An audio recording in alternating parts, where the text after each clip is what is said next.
Hello students, आज हम एक और असाइनमेंट प्रॉब्लम के क्वेश्चन को सॉल्व कर रहे हैं जिसमें हम हंगरियन मेथड के उस स्टेप के बारे में डिस्कस करेंगे कि जब आपको किसी रो या कॉलम में असाइनमेंट नहीं मिलती है।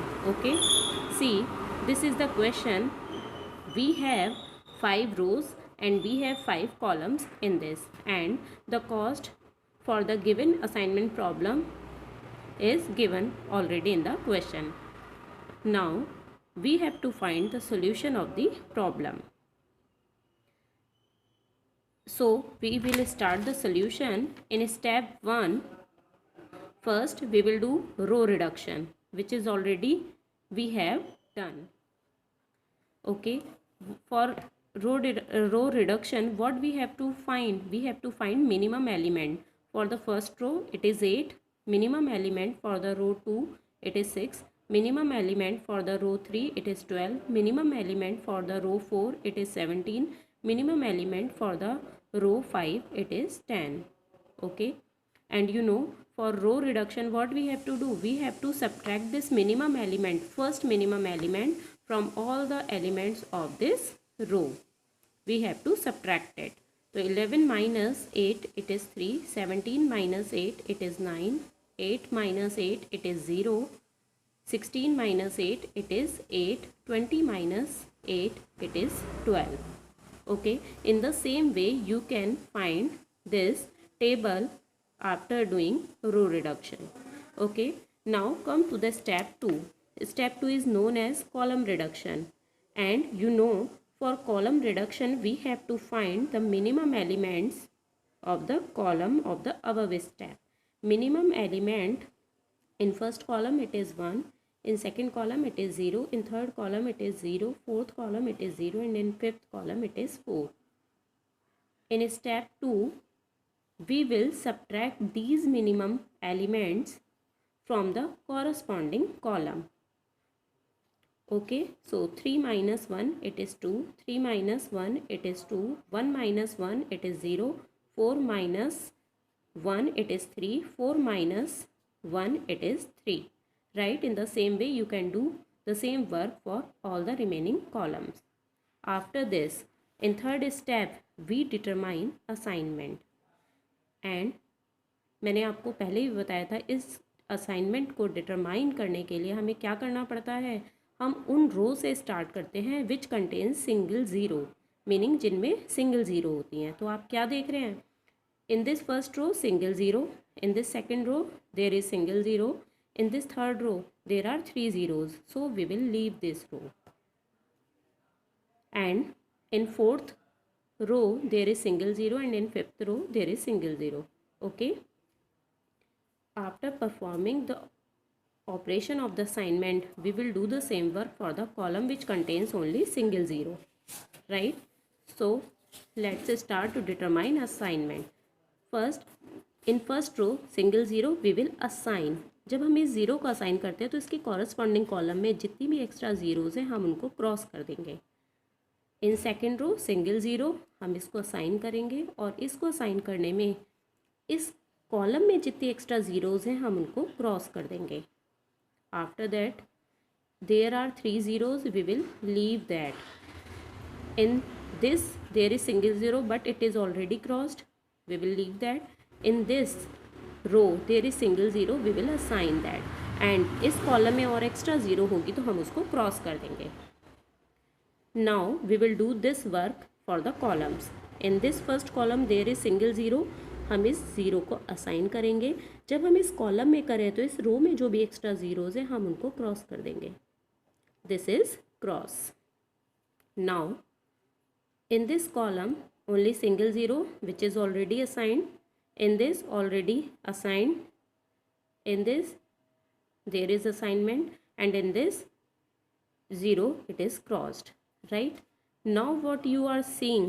You are seeing in first row assignment है, in second row there is assignment, in third row assignment, in fourth row कोई assignment नहीं है. तो अब यहाँ से हमें क्वेश्चन को समझना होगा कि हमें यहाँ से आगे क्या करना होता है. तो रूल ये है कि जिस रो में असाइनमेंट नहीं होती है उस रो को हमें टिक करना होता है. आपने क्या देखा, यहाँ पे 0 थी बट वो क्रॉस हो रही है, तो इस रो में कोई असाइनमेंट नहीं हुई, तो हमें इस रो को क्या करना है, टिक करना है। उसके बाद इस रो में आप एंट्री करिए फ्रॉम राइट टू लेफ्ट। तो आप इस रो में एंट्री करिए और आप क्या देख रहे हैं कि आपकी जो 0 थी वो यहाँ थी और वो क्रॉस हो रही है, तो आपको इस कॉलम को क्या करना है, यहाँ से टिक करना है। इस कॉलम को क्या करना है, आपको टिक करना है, बिकॉज इस रो में एंट्री करने पर 0 यहाँ पर जो थी वो क्रॉस हो रही है, तो हम इस 0 को यहाँ पर क्रॉस होने की वजह से इस कॉलम को नीचे टिक करेंगे। Then we will enter into this column. अब इस कॉलम में एंट्री करने पर आपने क्या देखा कि यहाँ असाइनमेंट मार्क्ड है, तो हम इस रो को टिक कर देंगे। तो आपको ये रूल लर्न करना होगा कि जिस रो में असाइनमेंट नहीं होती उस रो को टिक करते हैं, उसमें अंदर एंट्री करते हैं, और जहाँ असाइनमेंट नहीं हो रही उस कॉलम को टिक करते हैं, फिर उस कॉलम में एंट्री करते हैं और जहाँ असाइनमेंट हो रही है उस रो को बाहर टिक करते हैं। This is the simple rule to determine new improved optimal table. Now, what is the rule? The rule is that we will plot lines through unmarked row and marked columns. Rule is this: we will draw lines through unmarked row and marked column. That means जो line आपकी mark नहीं है, that means जिन पर आपने right नहीं लगाया है, like this and this and this, हम उन पर लाइन्स प्लॉट करते हैं, और मार्क्ड कॉलम, और जो कॉलम आपने मार्क किए हैं उन पर लाइन्स प्लॉट करते हैं। Okay, so we will plot line like this and this, and we will plot this line for the column also. Okay, you have to remember the rule. We will plot line for unmarked row and marked columns. After that, अब आप देख रहे हैं कि table में आपकी जो 3 types का डिवीज़न हो गया है, इन विच कुछ एलिमेंट्स ऐसे हैं जिन पर कोई लाइन नहीं है, लाइक 2, 9, 8, 8, एंड इन दिस 2, 1 ऐसे एलिमेंट है जिन पर सिंगल लाइन है, 6 ऐसा एलिमेंट है जहाँ 2 लाइन इंटरसेक्ट कर रही हैं। ओके, तो अब हमें टेबल में अपने ध्यान देना होगा कि हमारे किस टाइप के एलिमेंट प्रेजेंट हैं। सो रूल इज़ दिस: आपको मिनिमम एलिमेंट फाइंड करना है जिसमें कोई भी लाइन नहीं है, दैट मीन्स वो एलिमेंट जो अनकवर्ड है, आपको उन अनकवर्ड एलिमेंट में से मिनिमम एलिमेंट फाइंड करना है। आफ्टर दैट आपको उस मिनिमम एलिमेंट को सब्ट्रैक्ट करना है, किसमें से, उन एलिमेंट्स में से जिसमें कोई लाइन नहीं है, दैट मीन्स अनकवर्ड एलिमेंट में से उस मिनिमम अनकवर्ड एलिमेंट को माइनस करना है, और जो सिंगल लाइन से कवर्ड एलिमेंट हैं उनमें आपको क्या करना है, उन एलिमेंट्स को एज इट इज़ लिखना है, और जिसमें आपकी डबल लाइन है, दैट मीन्स जो एलिमेंट 2 लाइंस के इंटरसेक्शन पर एग्जिस्ट करते हैं, उसमें इस अनकवर्ड एलिमेंट को, इस अनकवर्ड मिनिमम एलिमेंट को ऐड करना है, राइट। तो आपको ये 3 रूल लर्न करने हैं, that means no line, subtract, single line as it is, and double line में आपको ऐड करना है, राइट। तो these are the 3 simple basic rules for the optimal solution, right? See, now what we are seeing in this table: minimum uncovered element 2, 9, 8, 8, 3, 7, 11, 5. Okay, minimum element is 2 because 9 भी greater है, 8 भी greater है, and this 8 also. This 3, 7, 11, 5, all the elements are greater than this 2 uncovered element. Okay, so minimum element which is obtained from the uncovered element, it is 2. Now we will prepare our improved table. It is also known as first iteration.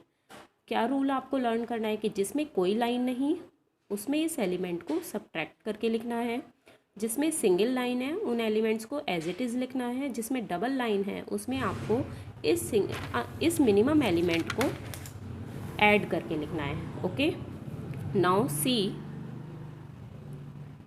Now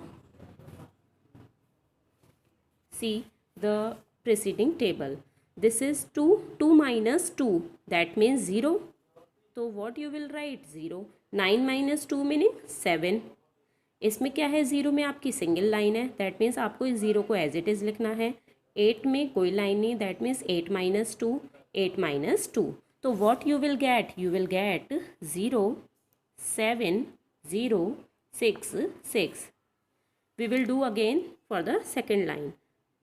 आप क्या देख रहे हैं, इस 2 पर single line है, that means 2 minus 2 क्या मिलेगा आपको, 2 minus 2 meaning sorry single line है तो हमें एलिमेंट एज इट इज़ लिखना है, that means 2 as it is आ जाएगा, 1 एज इट इज़ आ जाएगा, 6 पर क्या है, 2 लाइन इंटरसेक्ट कर रही हैं तो 6 + 2 ये 8 हो जाएगा, 0 पर सिंगल लाइन है आप इस 0 को एज इट इज़ लिख देंगे, 5 पर सिंगल लाइन है आप उसको एज इट इज़ लिख देंगे, तो आपको क्या मिल जाएगा, you will get 2, 1, 8, 0, 5. Now see third line, 0 पर सिंगल लाइन है तो आप 0 एज इट इज़ आएगा, 4 भी एज इट इज़, 3 + 2 में 5 हो जाएगा एंड 0, 0 एज इट इज़. तो now third line will be, see third line will be 0, 0, 4, 5, 0, 0. Right? In the same way, we will get fourth line, it is 1, 5, 0, 9, 3, and fifth line 3, 0, 4, 1, 1. Right? You have to remember this rule. Now again we will determine the assignment. Rule is simple. We will start from that row which contains only single zero. तो आप क्या देख रहे हैं, इस line में कितनी zero है, 2, हम इसको छोड़ देंगे. कितनी ज़ीरो है सेकंड लाइन में, 1 0, हम इसको कंसीडर करेंगे, 3 zeros छोड़ देंगे, सिंगल ज़ीरो इसको कंसीडर करेंगे, सिंगल ज़ीरो इसको कंसीडर करेंगे. जब रो का वर्क हमारा कंप्लीट हो जाएगा, we will do the same work for the column, और उन्हीं कॉलम से स्टार्ट करेंगे जिसमें सिंगल ज़ीरो है. जब सिंगल ज़ीरो आप असाइन कर चुके होते हैं, उसके बाद अगर आपके पास किसी रो में 2 ज़ीरो रह जाती है तो हम उन पर वर्क करते हैं. राइट? तो चलिए स्टार्ट करते हैं. फर्स्ट आप छोड़ दीजिए, सेकंड में कितनी ज़ीरो है, सिंगल ज़ीरो, तो आप इस रो की सिंगल ज़ीरो को असाइन करने के बाद इस कॉलम में जो एक्स्ट्रा ज़ीरो है उनको क्रॉस कर दीजिए. नाउ इस रो में आपकी 3 0 थी, छोड़ दो इसको. फोर्थ रो में आपकी कितनी ज़ीरो है, 1 0, आप इसको असाइन कर लीजिए. इसको साइन करने में इसकी कॉरस्पॉन्डिंग कॉलम में एक्स्ट्रा ज़ीरो को क्रॉस कर दीजिए. नाउ इन फिफ्थ रो फिर सिंगल ज़ीरो, आप इसको असाइन कर लीजिए और इसमें एक्स्ट्रा कॉलम में कोई ज़ीरो होगी तो हम उसको क्रॉस कर देंगे. Now it is completed. Now we will do the same work for the column. 2 zeros हैं, आप इसको छोड़ दीजिए. सिंगल ज़ीरो ऑलरेडी असाइन है, इसमें ऑलरेडी असाइनमेंट हो चुकी है, इसमें भी हो चुकी है. सिंगल ज़ीरो आप इसको असाइन कर लीजिए, और जब इस सिंगल ज़ीरो को असाइन करेंगे तो इस कॉलम को, कॉलम में जो ज़ीरो थी उसको असाइन करने के बाद इस रो में एक्स्ट्रा ज़ीरो को क्रॉस कर दीजिए. अब आप क्या देख रहे हैं कि आपने जो सिंगल ज़ीरो रो थी, कॉलम थी, वो आपने सब असाइन कर ली हैं. उसके बाद अब आप क्या करेंगे, जो डबल ज़ीरो वाली थी, दैट मीन्स आप देख रहे हैं कि इस रो में अब क्या है कि सेकेंड रो में, फर्स्ट रो में 2 ज़ीरो थी, बट ये ज़ीरो असाइन नहीं हुई है. अगर हम इसको असाइन करते हैं तो हमारा कोई फ़र्क नहीं पड़ता और हमारी असाइनमेंट भी क्या हो जाती है, ऑब्टेन हो जाती है. तो अब आप क्या देख रहे हैं, फर्स्ट रो में भी असाइनमेंट है, सेकेंड रो में भी है, थर्ड में भी, फोर्थ में भी एंड फिफ्थ में भी. Column 1, column 2, column 3, column 4, column 5, every row and column has an assignment. So optimal assignment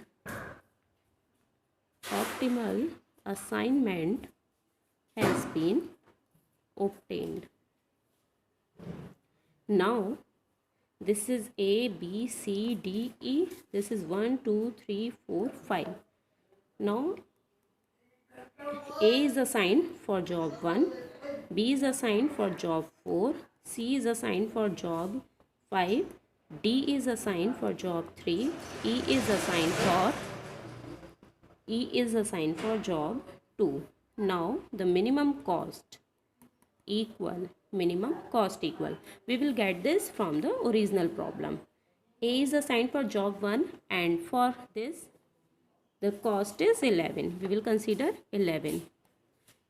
B is assigned for job 4 and the cost is, B is assigned for job 4. It is 6. We will take 6. C is assigned for job 5. It is 16.